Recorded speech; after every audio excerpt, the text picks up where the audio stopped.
Plano, Texas. Christmas season 2019.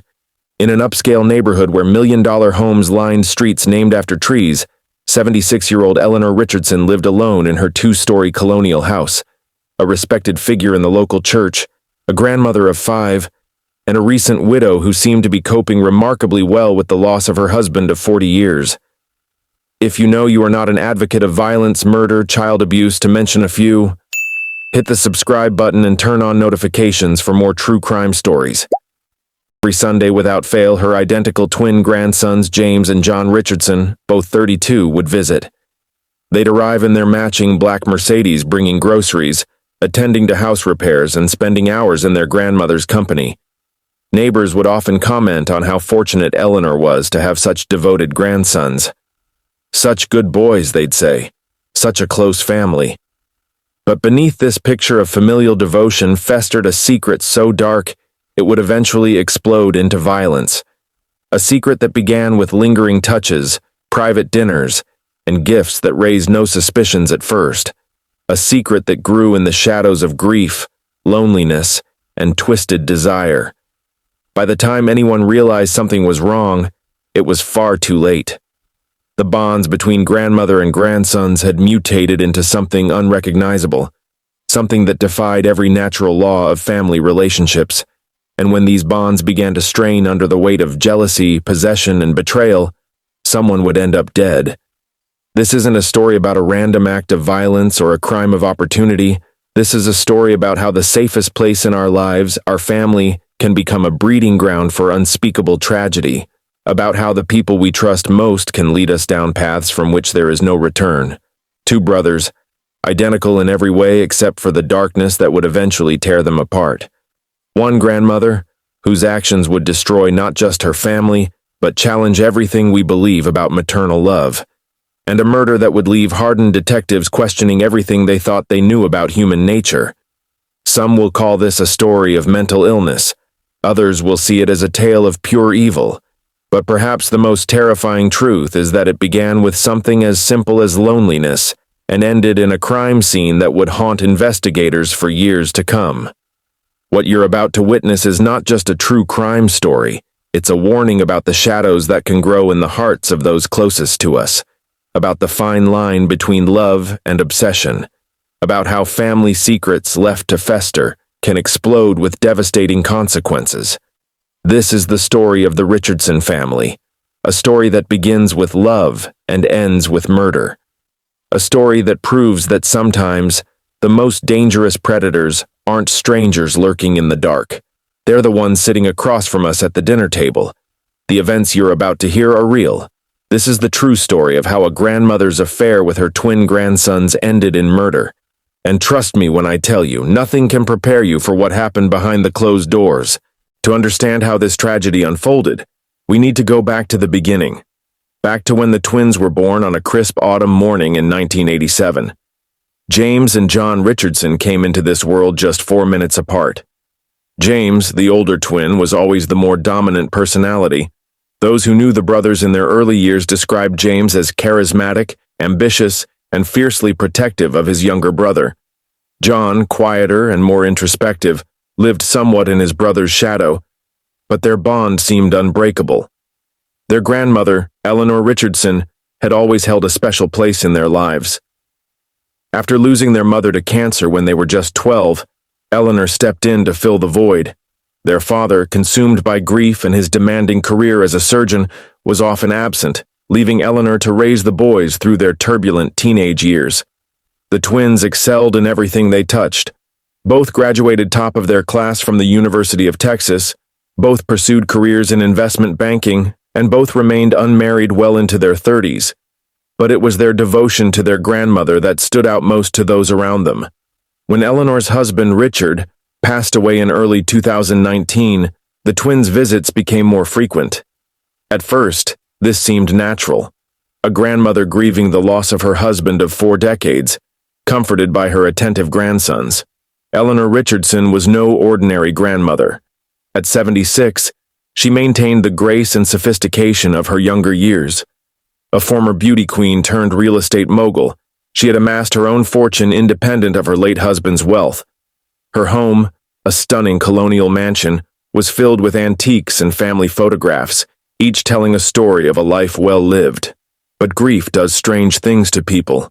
In the months following Richard's death, subtle changes began to appear in the family dynamic. Eleanor started dressing differently, younger.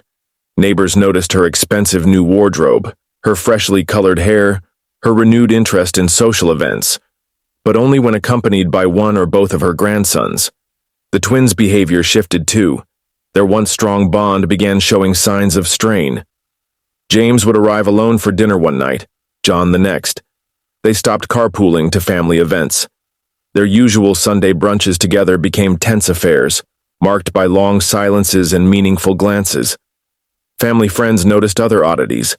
Eleanor's sister, Margaret, recalled a disturbing incident at a family gathering in August 2019. "I walked into the kitchen," she would later tell investigators, "and found Eleanor sitting on the counter with James standing between her legs, their faces inches apart. They jumped away from each other when they saw me.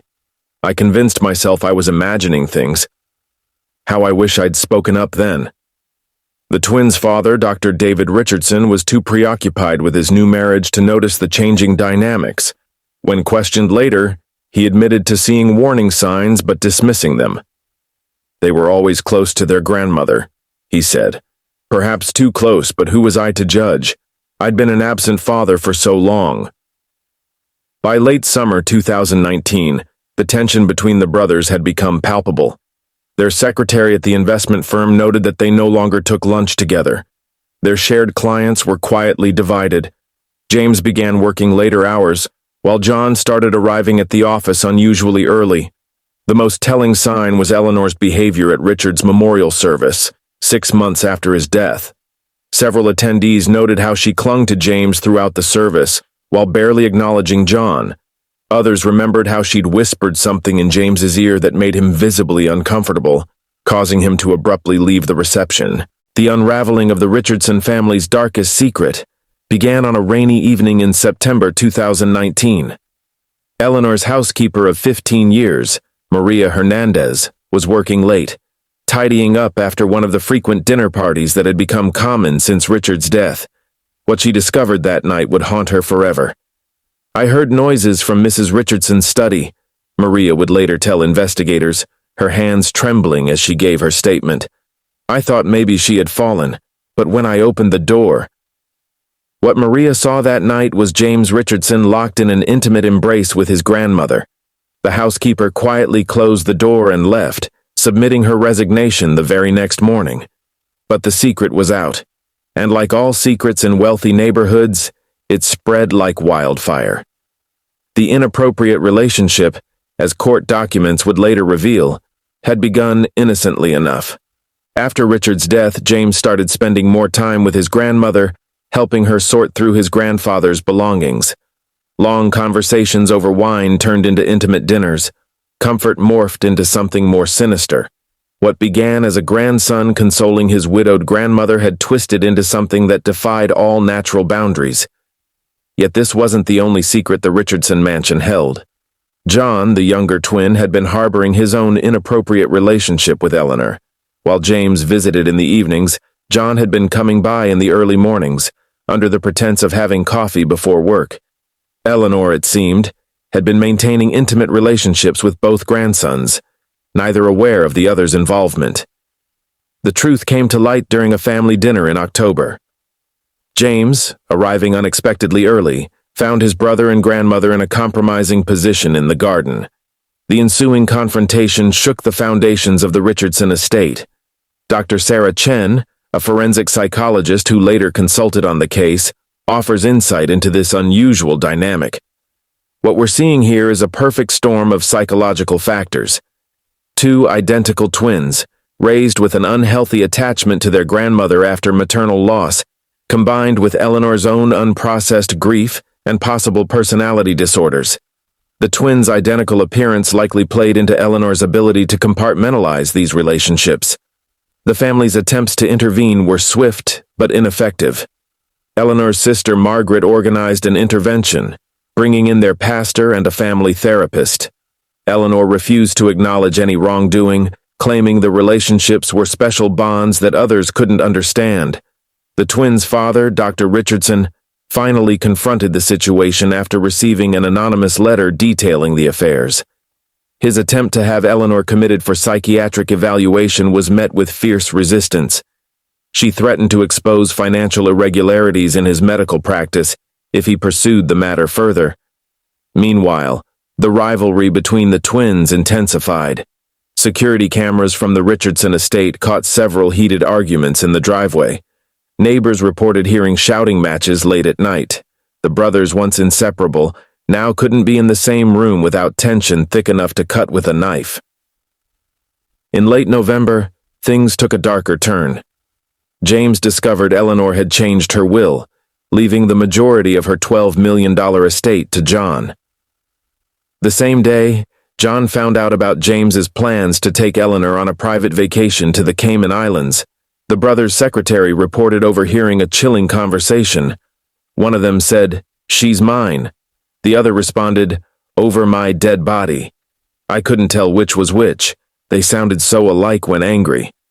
Eleanor, far from trying to defuse the situation, seemed to revel in the conflict. She played the twins against each other, promising each that they were her favorite, her special one, her true love.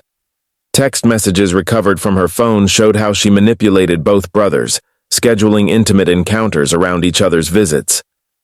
By early December, the tension had reached a breaking point. John moved out of his downtown apartment, taking up residence in Eleanor's pool house. James responded by purchasing the house directly across the street from the family estate. Both brothers began carrying weapons, claiming they feared for their safety. What no one realized was that jealousy was about to turn deadly. December brought with it a series of disturbing incidents. The first occurred at the annual Richardson Investment Group holiday party. Witnesses described a scene that shattered the brothers' carefully maintained public image. James and John, both heavily intoxicated, got into a physical altercation over who would escort their grandmother home. The fight ended with John's nose broken and James's designer suit stained with blood. Eleanor's manipulative behavior reached new heights during this period.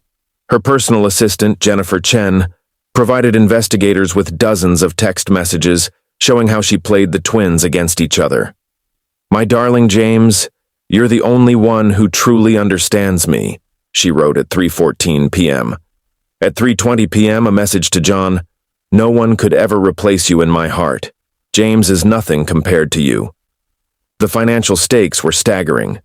Eleanor's estate, worth an estimated $12 million, had become a weapon in her arsenal of manipulation. Bank records show she changed her will 6 times in December alone.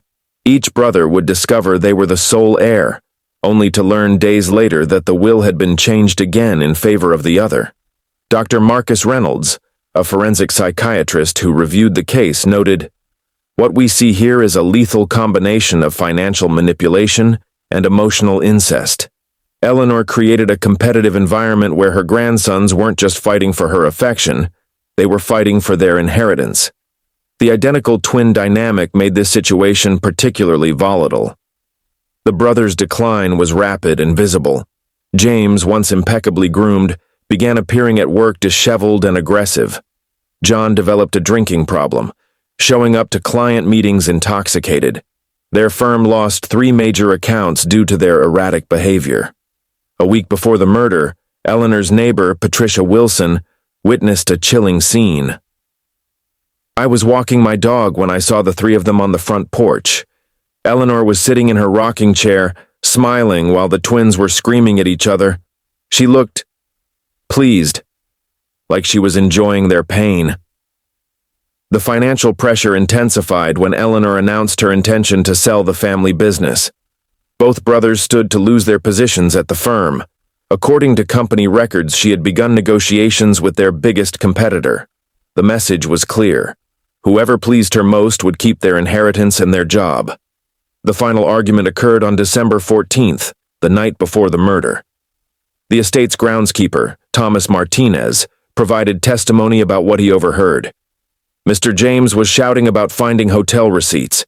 Mr. John was crying, saying something about promises being broken. Mrs. Richardson just sat there smiling that strange smile. Then Mr. James said something I'll never forget. "This ends tomorrow. One way or another, this all ends tomorrow." What happened next would shock even the most seasoned investigators. Security footage from neighboring houses showed unusual activity around the estate. Cars coming and going at odd hours, both brothers pacing in the street. Eleanor's bedroom light switching on and off throughout the night. But it was the security camera at the back gate that captured something truly unusual. At exactly 11:43 p.m., a figure in dark clothing approached the house. Due to the poor lighting, it was impossible to tell which twin it was. December 15th, 2019, 7:23 a.m. The Richardson estate stood silent in the morning fog when Maria Torres, the new housekeeper, arrived for her first day of work. What she discovered would become one of the most notorious crime scenes in Plano's history. Eleanor Richardson's body was found in her master bedroom, posed in a macabre display that suggested both intimacy and rage. She lay on her carefully made bed, wearing an expensive black evening gown, her silver hair meticulously styled. The cause of death was not immediately apparent. There were no signs of struggle, no blood, no obvious trauma. It was almost as if she were sleeping, except for the unnatural angle of her neck and the blue tinge to her perfectly manicured fingers. Detective Sarah Martinez, lead investigator on the case, described her first impression. "In 18 years of homicide investigation, I'd never seen a crime scene so pristine, too pristine. The killer had taken extraordinary care to make this look peaceful. But the evidence told a different story. The forensic examination revealed the cruel truth. Eleanor had been poisoned with a combination of prescription medications and alcohol. Toxicology reports showed lethal levels of oxycodone mixed with her favorite red wine, a bottle of 1982 Chateau Lafite Rothschild, worth over $11,000. 2 wine glasses were found on the bedside table, both bearing lipstick marks. But here's where the case took an unusual turn. The crime scene yielded DNA evidence from both twins. James's DNA was found on one wine glass, John's on the other. Both of their fingerprints were discovered on the pill bottle. Security cameras had captured both brothers entering and leaving the estate at different times that evening. The initial investigation hit a wall of contradictory evidence. James claimed he'd left the estate at 9:30 p.m. after having a glass of wine with his grandmother. John insisted he'd arrived at 10:15 p.m. to discuss the company's future, sharing the second glass of wine. Both brothers had apparently valid alibis for the estimated time of death, between 11:30 p.m. and 1 a.m. The breakthrough came from an unexpected source. A teenage neighbor practicing with his new night vision drone had inadvertently captured footage of the estate's back garden. The grainy video showed something remarkable. Both brothers were present at the time of death, entering the house together at 11:43 p.m. Detective Martinez. That drone footage cracked the case wide open. It proved they had coordinated the murder together, something we hadn't considered given their apparent hatred for each other. The investigation uncovered a series of encrypted messages between the twins on a gaming platform they'd used since childhood. These messages revealed a shocking truth. Faced with their grandmother's increasingly manipulative behavior and the threat of losing everything, the twins had reconciled briefly to end what they called their shared nightmare. The most damning evidence came from Eleanor's own iPad. In her final days, she had been recording her interactions with both grandsons, perhaps as insurance or leverage. The last video, recorded hours before her death, captured her taunting them with news that she had changed her will one final time, leaving everything to charity. On December 20th, 2019, just 5 days after the murder, both James and John Richardson were arrested at their office. The scene was described by witnesses as surreal, the identical twins wearing identical suits, being led out in identical handcuffs. But even this wasn't the end of the story. During their arrest, officers discovered something in James's desk drawer that would add one final chilling dimension to this already extraordinary case. The trial of James and John Richardson began on June 15, 2020, in a Collin County courthouse. What followed was 3 weeks of testimony that left even seasoned legal professionals disturbed. The prosecution dubbed it the case of twisted love, a name that would later be used in countless true crime documentaries. During the trial, the item found in James's desk proved to be crucial evidence, a handwritten diary detailing the brothers' mutual decision to end their grandmother's manipulative game. The diary revealed a pact made in the early hours of December 14th, written in alternating handwriting, showing how the twins had briefly united in their decision to commit murder. The prosecution's star witness was Dr. Elizabeth Morgan, a forensic psychologist specializing in family trauma. What we see here is unprecedented in criminal psychology. Two individuals, genetically identical, engaging in parallel inappropriate relationships with their grandmother, then temporarily overcoming their rivalry to commit murder. The psychological implications are staggering. The twins' defense strategy crumbled when they turned against each other in court. James's attorney attempted to paint John as the mastermind, while John's lawyer portrayed James as the manipulative force behind the murder. Their matching appearances in court only added to the surreal atmosphere. The jury often had difficulty telling them apart.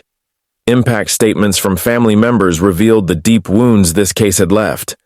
Dr. David Richardson, the twins' father, addressed the court. "I lost my sons long before this trial. I lost them the day their mother died, and I was too blind to see how their grief and my absence twisted their relationship with their grandmother. I failed them as a father, and now I've lost everything." Eleanor's sister Margaret's testimony was particularly haunting. Eleanor died long before that night. The woman who manipulated her own grandsons, who took pleasure in their pain. That wasn't my sister. The real Eleanor died with her husband Richard. What remained was something else entirely. On July 8, 2020, after just 6 hours of deliberation, the jury returned their verdict. Both James and John Richardson were found guilty of first-degree murder. The judge, noting the premeditated nature of the crime and the psychological torture that preceded it, sentenced them each to life in prison without the possibility of parole. The sentencing included an unusual provision. The twins were to be separated, sent to different facilities on opposite sides of Texas. As the bailiff led them away, witnesses say they exchanged one final knowing look. The aftermath of the case continues to ripple through the community. The Richardson estate was sold, the proceeds going to various charities as per Eleanor's final will. The investment firm collapsed, its clients fleeing the scandal. Dr. Richardson resigned from his medical practice and moved to Arizona, where he lives in self-imposed exile. According to FBI statistics, family-related homicides make up approximately 25% of all murders in the United States. However, cases involving grandparent-grandchild relationships account for less than 0.1% of these crimes. The Richardson case remains unique in its complexity and psychological implications. Today, James resides in a maximum security facility in East Texas, while John serves his sentence in the western part of the state. Neither has appealed their conviction. Their father has never visited either of them. According to prison records, they haven't attempted to contact each other since their sentencing. Once again, if you are not an advocate of violence, murder, to mention a few, hit that subscribe button and turn on notifications for more true crime stories. Thank you.